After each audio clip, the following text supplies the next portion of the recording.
Hello, everyone, and welcome to another edition of the Edric Show. I am your host, Edric Jerome. This is the place for intelligent conversation with interesting people.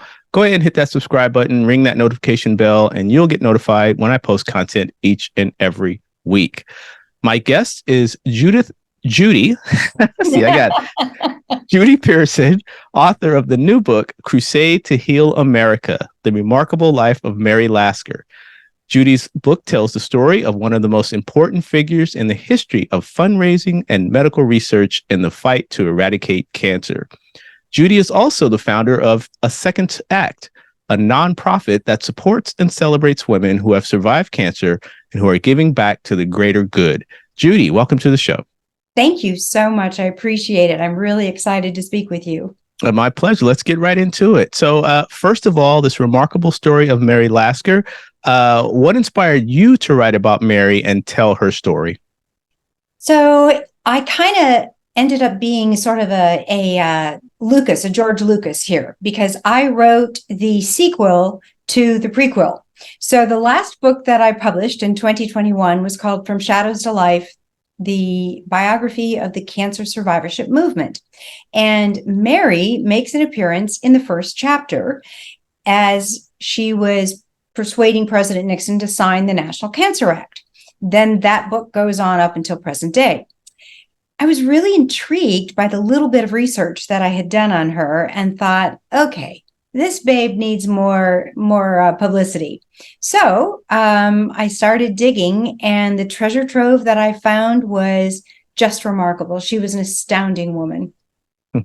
Why was she so motivated and such a passionate advocate for biomedical research? I think it was, there are multiple reasons for that.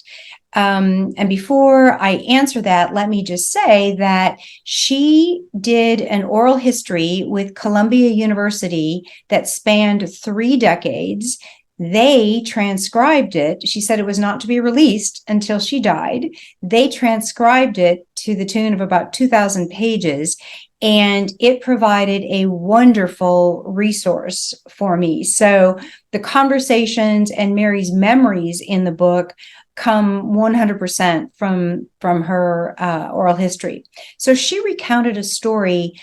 Her mother was very civic-minded, and they were well-to-do, living in a small town in Wisconsin. It's not hard to be well-to-do in a small town in Wisconsin. I mean, if you have more money than the other people, there's not that many people. Anyway, Mary's mother was taking her to visit the family laundress, who had just had a mastectomy. And Sarah, the mother, was explaining to Mary that they were visiting Mrs. Belter, whose breast had been removed. And in Mary's memory, she looked at her mother and said, "You mean cut off?" And her mother said, "Yep." And Mary said when she got to the scene, and at this time, Mary was born in 1899, so she would have been, I think, like 5 or 6, so very early 20th century. But all they could do was surgery. And she got to the scene, and Mrs. Belter was lying on this low cot with these pitiful children assembled around her. And it just horrified Mary that there could be a disease that could be so cruel. And then she herself was diagnosed with the Spanish flu in 1918. And again, there wasn't much that could be done. And she just made up her mind that when she was able to, at some point in time as an adult, she was going to make changes. So that was kind of the first thing. But then she and her husband, Albert, discovered in 1941, that something like 40% of the men enlisting in the armed forces, because we had now engaged in World War II, were being rejected for medical conditions. And she thought that in the greatest country in the world, in those modern times, that was ridiculous. And then the third thing, I think, Edric, was that when heart disease and stroke, and they separated them out in those days, now it's kind of all heart disease, but when heart disease, stroke, and cancer became the cause of death for 75% of Americans, and the only answer anyone had was, "It's just God's will," that was sort of the straw that broke the camel's back. And she said, I don't believe that at all. We must be able to do something. One of the things that she was able to accomplish is actually change public opinion in mass with the resources and the strategies that she took. But how was she able to do that, given that this topic, was not something that people were, she helped improve fundraising to help fight cancer, but how was she able to change public opinion so much so that even elected officials, presidents, others followed her lead? Well, she and Albert visited the Roosevelt Institute, which is now Roosevelt University in New York City. And Albert's younger brother had died of cancer in the 30s. And so, and of course, Mary had this Mrs. Belter story still in her head. So they visited Roosevelt University, Roosevelt Institute, which was a preeminent research facility for America. And this is really unbelievable. Even at that time in the 1940s, much better, much more thorough, much more aggressive research was being done in Europe. So American doctors and American researchers would go to Europe, they would learn, and then come back. So at Roosevelt, they knew the executive director, and they asked him what new research was being done for cancer. And the doctor said, none. And they said, well, what research at all is being done? And he said, none. And they asked him why. And he said it was because there were no great ideas. And since cancer was pretty much paramount to a death sentence, and there was nothing to be done, most Americans, and certainly journalists, felt that there was no reason to even talk about it. It was why it became known as the Big C. It was why people weren't even told that they had cancer for fear that they'd just give up and die. And all of this, they just thought was crazy. But here's the thing. Those diseases, cancer and heart diseases, do not fall along political lines. Republicans and Democrats fall ill just in equal numbers. And that was sort of Mary's catch. She, in fact, was almost bodily thrown out of a senator's office who didn't want to talk to her about federal funding for medical research. And then a week or two later, he invited her back. So she took the train back to Washington, D.C. and said, I don't understand. Why am I here? And he said, because my mother was diagnosed with cancer last week. Let's talk about what we can do. So the idea that the federal government pay for research meant that everybody, because of taxes, everybody was going to be able to do their part in the research effort to change the tide. And that was kind of an exciting prospect. You mentioned it earlier, the National Cancer Act of 1971. Why was that such an important piece of legislation, and what role did Mary play in getting that passed? So the federal funding for medical research started in the late 1940s.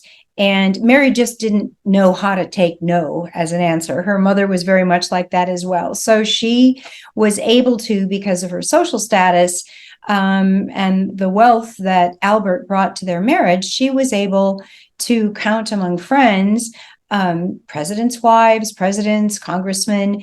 So she just kept pounding the halls of Congress. But as the National Institutes of Health grew, and when Mary started, it was just singular, the National Institute of Health. So it's because of her that the first 6 or 7 institutes actually were even created. But the larger the institute became, as happens so often with government entities, the more bureaucracy there was, the longer it took to get things approved. In fact, one National Cancer Institute director complained that by the time he got approval to pay a researcher's salary, that researcher had to go on to find another job. He couldn't wait to see whether or not the National Cancer Institute would hire him. So Mary got the idea because President Johnson was adamant about fulfilling President Kennedy's promise to land a man on the moon before the 1960s were out.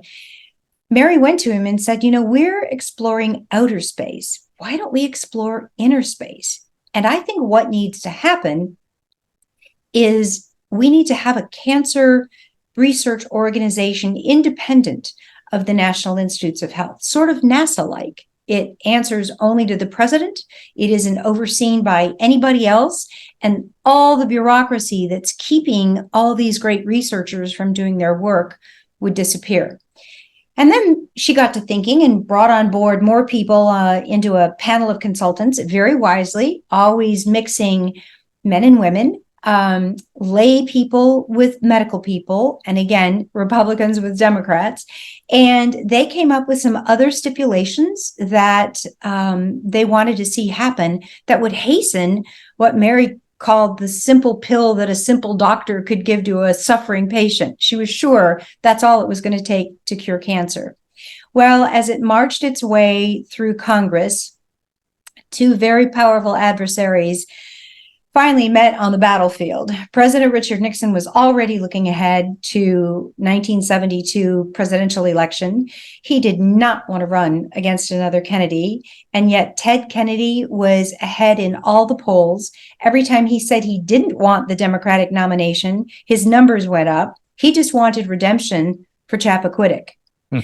So it was fortuitous that these two men wanted to make their marks in their own way, and this non-political disease could make that happen.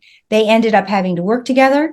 They had to do a lot of compromising because, of course, the National Cancer Institute did not leave NIH, but it answers directly to the president, as Mary wanted, and there is an advisory board that is made up always and still is of doctors and lay people, Republicans and Democrats, men and women, to oversee the research that's being done and do a little bit more of the day-to-day maintenance and oversight, as I said.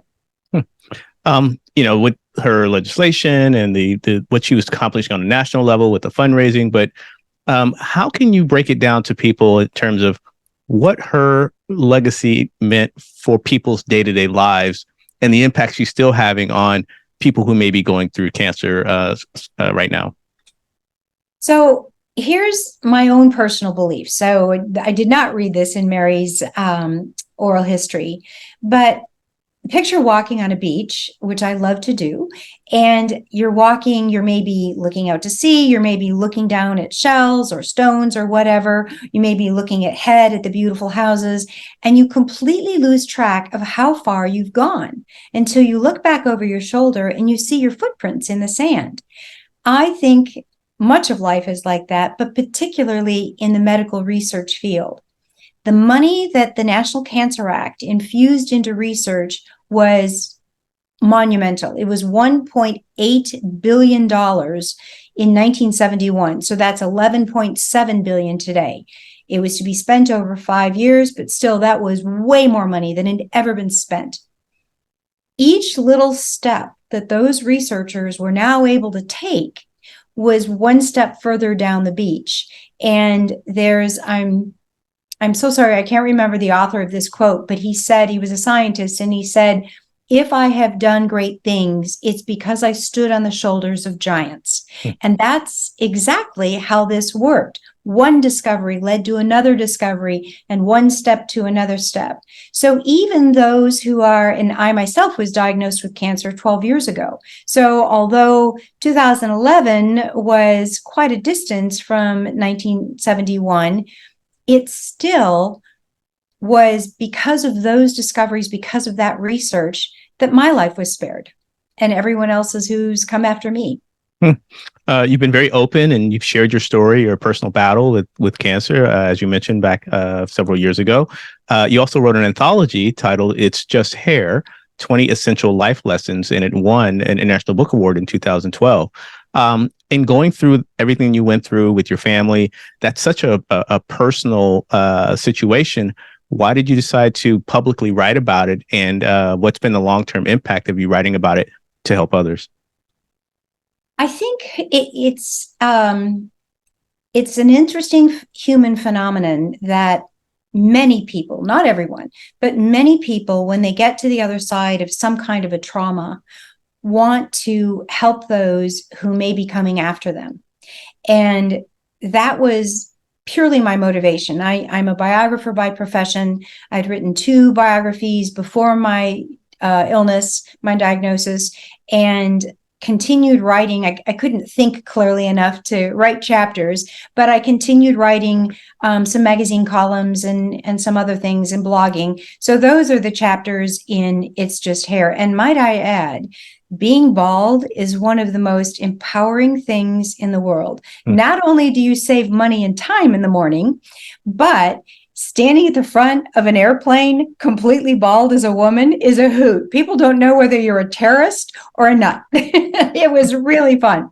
But that aside, I just hoped, both with that book and with A Second Act, that not only myself, but other people would be able to share their stories, share how they were giving back in their second acts after cancer for the greater good, so that those coming behind us would have an easier journey. And we have a few minutes left, but tell me about Second Act. How can people get involved, and what's the goals and motivation for that organization? Second Act is in the process of doing a little bit of change up, because you can't write full time and run a nonprofit. But our money making activity each year was a live storytelling event.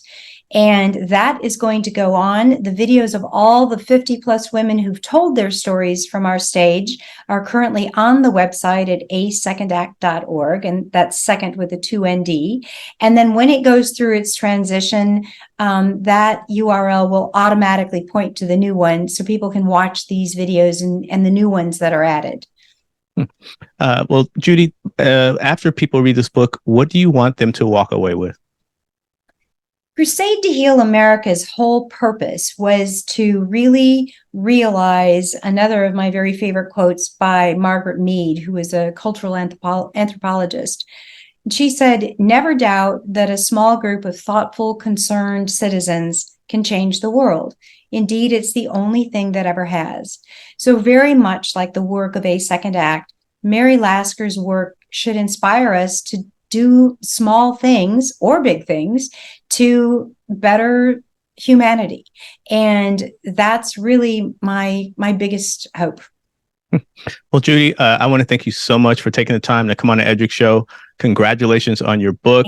May God continue to bless you and as you move on and continue to grow and develop as a writer, and also your ability to give back and touch people who are definitely in need of healing. So what you're doing is such great work, and I want to congratulate you on that as well. Thank you so much for having me. You're very welcome. You're very welcome. This has been another edition of the Edric Show. I'm your host, Edric Jerome. My guest has been Judy Pearson, author of the new book, Crusade to Heal America, The Remarkable Life of Mary Lasker. I'm assuming it's available everywhere, Amazon? Everywhere you buy books, whether it's online or brick and mortar. And you can read the prologue at judithlpearson.com. Fantastic. Again, this is the place for intelligent conversation with interesting people. Go ahead and hit that subscribe button. Go ahead and let us know how we're doing. Leave a comment. And I appreciate you tuning in, and I will catch you on the next episode.